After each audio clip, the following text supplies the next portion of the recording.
Rusk disagrees with you, and he was the Secretary of State at the time, but that's fine. The communist nations have exploited the turmoil of a time of transition in an effort to extend communist control into other areas of the world. Thoughts on Dean Rusk and America's involvement in Vietnam? I know next to nothing about that. Exactly.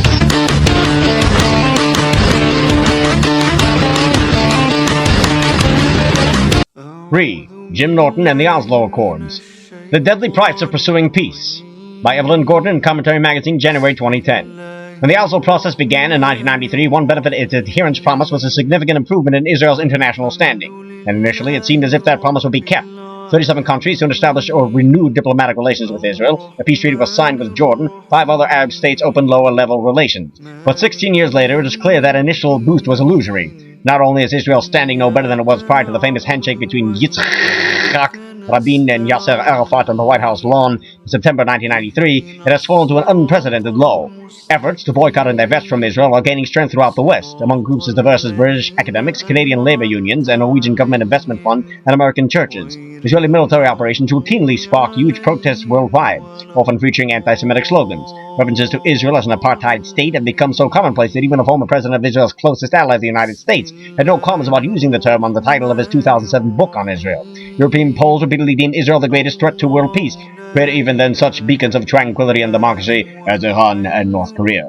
Courts in several European countries, including Belgium, Britain, and Spain, have seriously considered indicting Israeli officials for war crimes, though none have actually done so. And in October, when the United Nations Human Rights Council overwhelmingly endorsed a report that advocated holding Israel before the International Criminal Court on war crimes charges, even many of Jerusalem's supposed allies refused to vote against the measure. In academic and media circles, it has even become acceptable to question Israel's very right to exist, something never asked about any other state in the world. None of these developments was imaginable back in the days when Israel refused to talk to the Palestinian Liberation Organization, otherwise known as the PLO, had yet to withdraw from an inch of Palestinian land, and had not evacuated a single settlement. Yet even today, conventional wisdom, including in Israel, continues to assert that Israel's international standing depends on its willingness to advance the peace process. That invites an obvious question. If so, why has Israel's reputation fallen so low despite its numerous concessions for peace since 1993? The answer is unpleasant to contemplate, but the mounting evidence makes it inescapable. Israel's standing has declined so precipitously not despite Oslo, but because of Oslo. It was Israel's very willingness to make concessions for the sake of peace that has produced its current near-pariah status. Why should this be so? There are several reasons. First, Oslo led Israel to sideline its own claim to the West Bank and Gaza, which all Israeli governments and international Jewish leaders had stressed to some extent before 1993. Though there had long been a lively debate as to whether Israel ought to hold on to these territories in practice, until 1993 all sides were ready to assert that it had a valid claim to them in principle. The argument in favor of Israel's right to sovereignty there was simple. These territories are historic Jewish homeland, the heart of the biblical Jewish kingdom. They were explicitly allotted to the future Jewish state by the 1922 League of Nations mandate, which was never legally superseded. Although the 1947 UN partition plan allotted part of the land to a putative Arab state, a plan the Palestinians and other Arabs rejected as a matter of principle, was merely a non-binding recommendation, as its own language stated. Thus, once the Arabs rejected it, the measure had no more validity than any other unsigned deal, nor did any sovereign state ever replace the mandate on this territory. While Jordan and Egypt conquered the West Bank and Gaza respectively in 1948, neither conquest was ever internationally recognized. Legally, therefore, the territories remain stateless, at the very least lands whose ownership is disputed. Over time, the Palestinians simply replaced Egypt and Jordan as the Arab claimants. None of this precludes an Israeli secession of these areas. Countries often waive territorial claims to secure peace agreements, but only if Israel has a valid claim can the act of ceding these lands be a painful concession that could arouse sympathy and admiration from the world. If Israel has no claim, it is nothing but a thief. And no one would admire a thief for returning some, but not all, of his stolen property, or for offering to return some, but still not all, of the rest if granted sufficient compensation. Such behavior would be universally condemned. Indeed, if Israel has no claim to the land, even conditioning withdrawal on an end to Palestinian terror becomes harder to justify. If the land is Israel, Israel can obviously refuse to cede it, unless it receives peace in exchange. But if the land belongs to the Palestinians, many might argue that it should be returned unconditionally. Thank you, Oslo. This later notion, however, is precisely the picture Israeli discourse has increasingly painted since 1993. Perhaps because pro-Oslo Israelis viewed Israel's own rights as too self-evident to need restating, they inevitably focused on defending the Oslo Accords' new and domestically controversial claim that Palestinians too have a legitimate and political rights in the West Bank and Gaza. Thus, for instance, Labour Party chairman and later Prime Minister Ehud Barak said in a 1998 television interview that had he been a Palestinian, he would have joined a terrorist organization because there is legitimacy possibility for the Palestinians to fight. Such claims were rarely heard from mainstream Israelis prior to 1993. While the moderate left had always favored ceding territory, it historically framed this as a necessity of peacemaking rather than a matter of Arab rights. Moreover, as repeated Israeli concessions brought only more Palestinian terror, making them harder to justify in the name of peace, even right-of-center Israeli leaders increasingly justified them in the language of Palestinian rights. Then Prime Minister Ariel Sharon, for instance, stunned the Knesset in 2003 by declaring, "I think the idea that it is possible to continue keeping 3.5 million Palestinians under occupation. Yes, it is occupation. You may not like the word, but what is happening is occupation. It's bad for Israel and bad for the Palestinians. But if Palestinians have legitimate rights to this land, it must belong to them. And if Israel is occupying the land, it must not belong to Israel. That, in plain English, is what rights and occupation mean." The problem was exacerbated by Sharon's unilateral disengagement from Gaza in 2005 and Ehud Olmert's election the following year on a platform of unilaterally quitting most of the West Bank. Until then, Israel had deemed evicting settlers from their homes a personal and national tragedy that merited sympathy and compensation. But then two successive Israeli prime ministers declared that for both demographic and security reasons, uprooting settlements was an Israeli interest. A plurality of Israelis even endorsed this view in a national election. And if so, dismantling settlements cannot be a painful concession for which Israel deserves to be rewarded. Granted, much of the world has disposed to accept the Palestinian claim even before Oslo. But as the sage Hillel famously said 2,000 years ago, "If I am not for myself, who will be for me?" Oslo marked the moment when Israel stopped defending its own claim to the West Bank and Gaza and instead increasingly endorsed the Palestinian claim. And with no competing narrative to challenge it any longer, the view of Israel as a thief, with all its attendant consequences, has gained unprecedented traction. Thank you, Oslo. The Biden administration's now suspended Iran envoy Robert Malley helped to fund, support, and direct an Iranian intelligence operation designed to influence the United States and allied governments, according to a trove of purloined Iranian government emails. The emails, which were reported on by veteran Wall Street Journal correspondent Jay Solomon, writing in Semaphore, and by Iran International, the London-based émigré opposition outlet, which is the most widely read independent news source inside Iran, were published last week after being extensively verified over a period of several months by the two outlets. They showed that Malley had helped to infiltrate an Iranian agent of influence named Aryani Tabatabai into some of the most sensitive positions in the U.S. government. First at the State Department and now the Pentagon, where she has been serving as Chief of Staff for the Assistant Secretary of Defense for Special Operations, Christopher Meyer. On Thursday, Meyer told a congressional committee that the Defense Department is actively looking into whether all law and policy was properly followed in granting my Chief of Staff top secret special compartmented information. The emails, which were exchanged over a period of several years between Iranian regime diplomats and analysts, show that Tabatabai was part of a regime propaganda unit set up in 2014 by the Iranian Foreign Ministry. The Iran Experts Initiative, IEI, tasked operatives drawn from Iranian diaspora communities to promote Iranian interests during the clerical regime's negotiations with the United States over its nuclear weapons program. Though several of the IEI operatives and others named in the emails have sought to portray themselves on social media as having engaged with the regime in their capacity as academic experts, or in order to promote better understanding between the United States and Iran, none has questioned the veracity of the emails. The contents of the emails are damning, showing a group of Iranian-American academics being recruited by the Iranian regime, meeting together in foreign countries to receive instructions from top regime officials, and pledging their personal loyalty to the regime.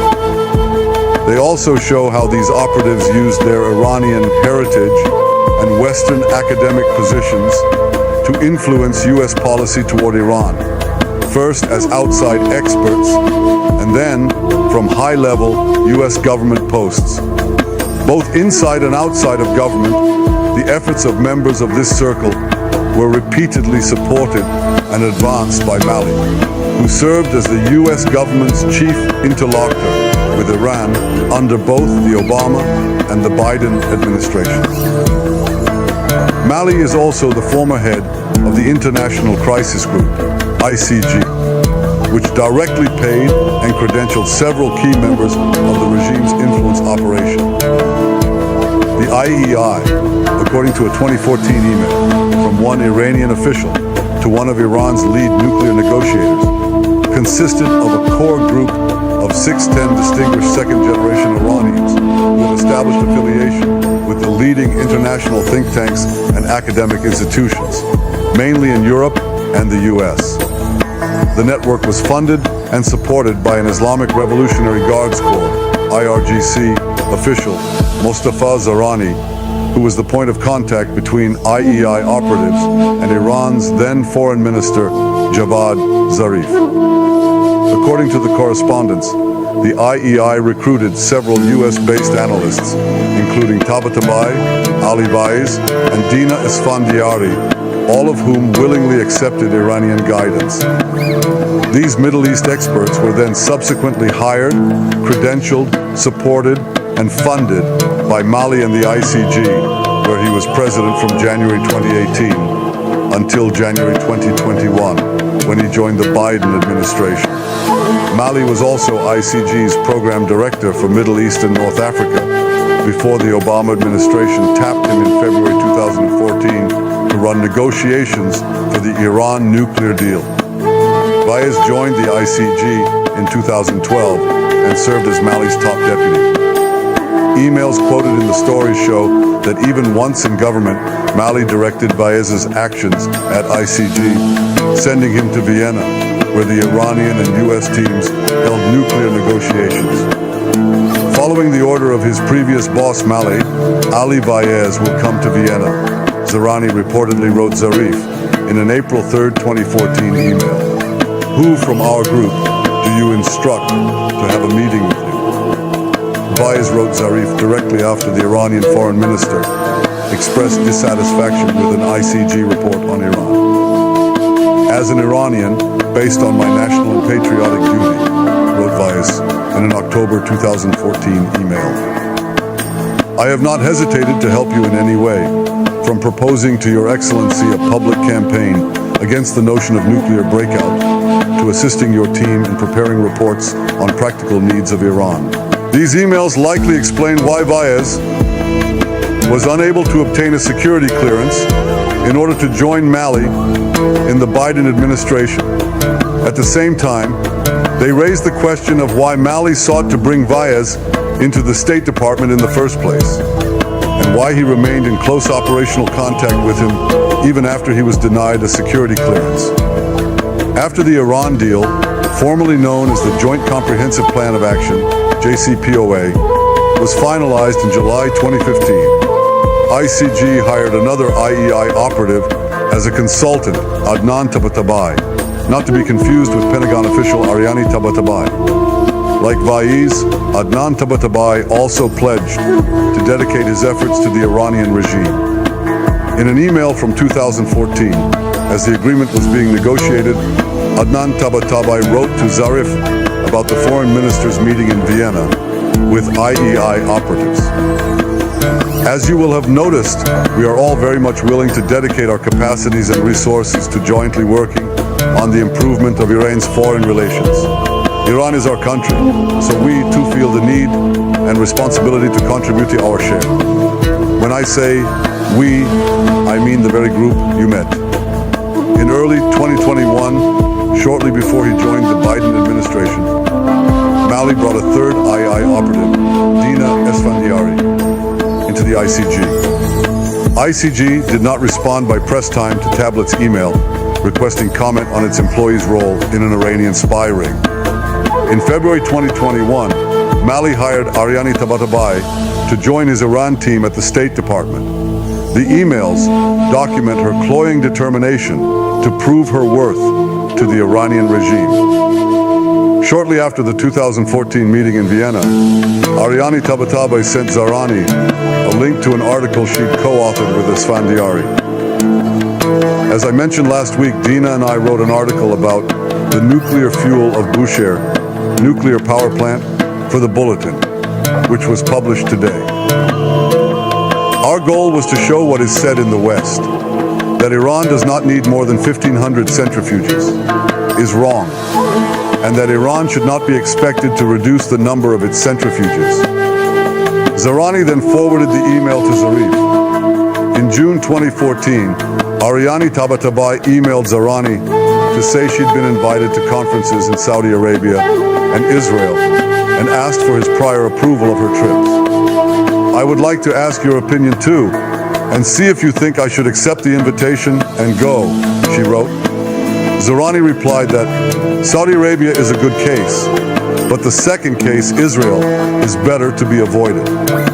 She responded, "Thank you very much for your advice. I will take action regarding Saudi Arabia and will keep you updated on the progress." There is no record of Tabatabai traveling to Israel. A month later, she again wrote Zahrani asking for additional instructions. She'd been invited to join academic experts Gary Samore and William Toby to brief House members on the Foreign Relations, Armed Services, and Intelligence Committees. "I'm scheduled to go to the Congress to give a talk about the nuclear program," she wrote the IRGC official. "I will bother you in the coming days.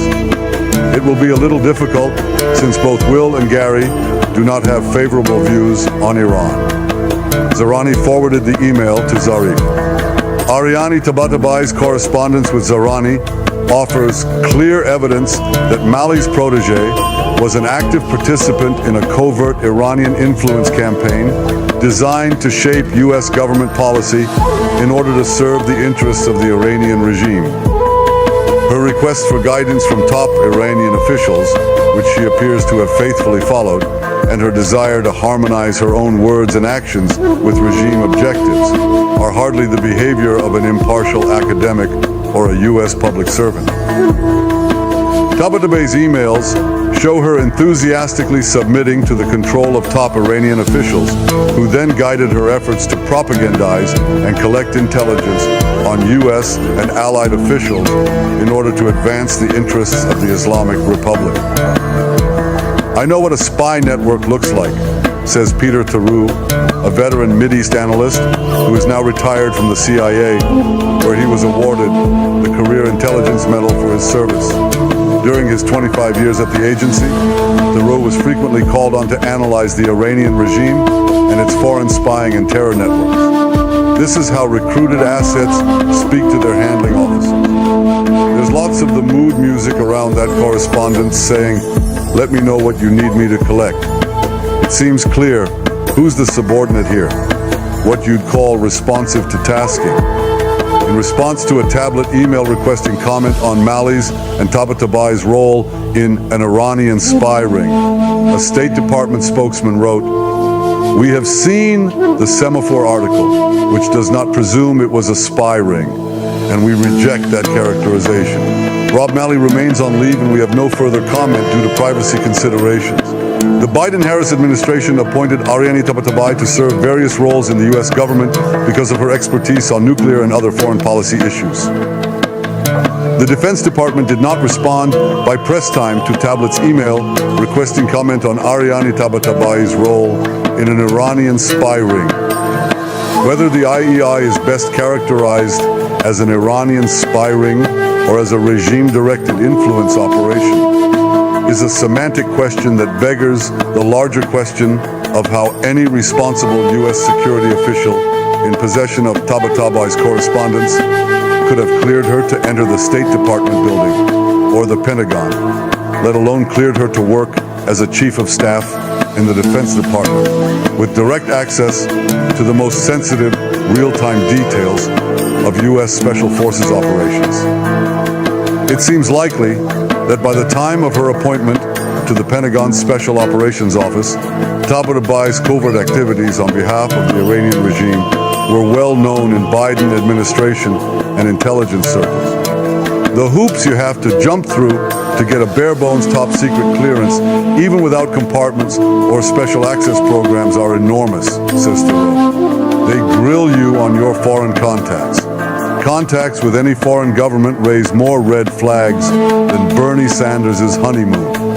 contacts with senior officials from enemy governments, classified as non-frat governments like Russia, China, Cuba, as well as Iran, are in a different category altogether, what would normally be totally disqualified.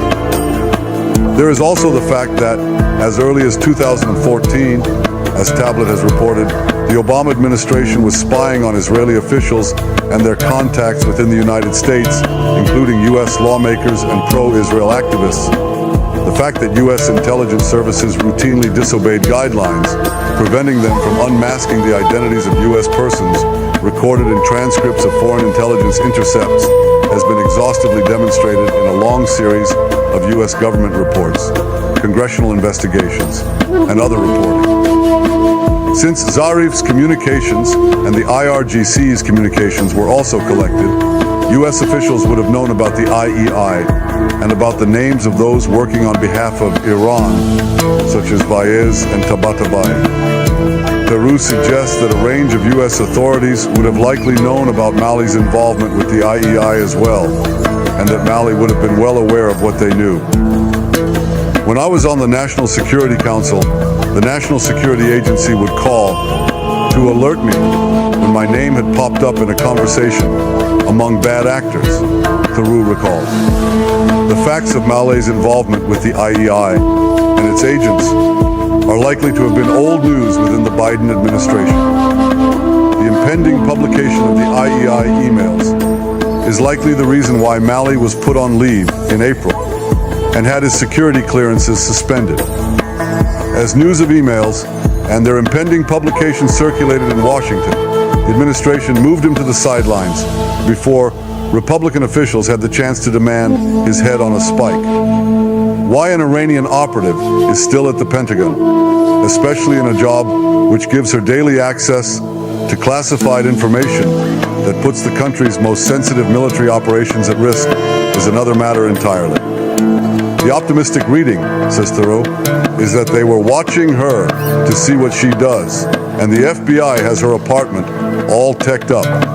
But to be an optimist, you have to believe the FBI is clean, rather than see this as a huge counterintelligence failure. Though of course it's not a failure if they were complicit. So far, however, the evidence points to a less optimistic reading. The Biden administration allowed Malley to push an Iranian agent into sensitive national security positions because she was best equipped to carry out the administration's own policy to appease a terror regime with American blood on its hands. Because the number of American officials who want to be responsible for protecting Iran's nuclear weapons program is limited. The White House went outside the federal bureaucracy for someone who was well connected to the regime and would relish the job of advancing its interests, an Iranian spy. Congress needs to demand the Biden White House make Malley and Tabatabai available to testify immediately. It must also press to interview the security officials who buried evidence of Tabatabai's covert activities, putting her in a position to endanger the lives of American civilians and Special Forces operators. It's time to find out why the interests, and now the personnel, of the Iranian Death to America regime intersect so frequently with those of America's own ruling party.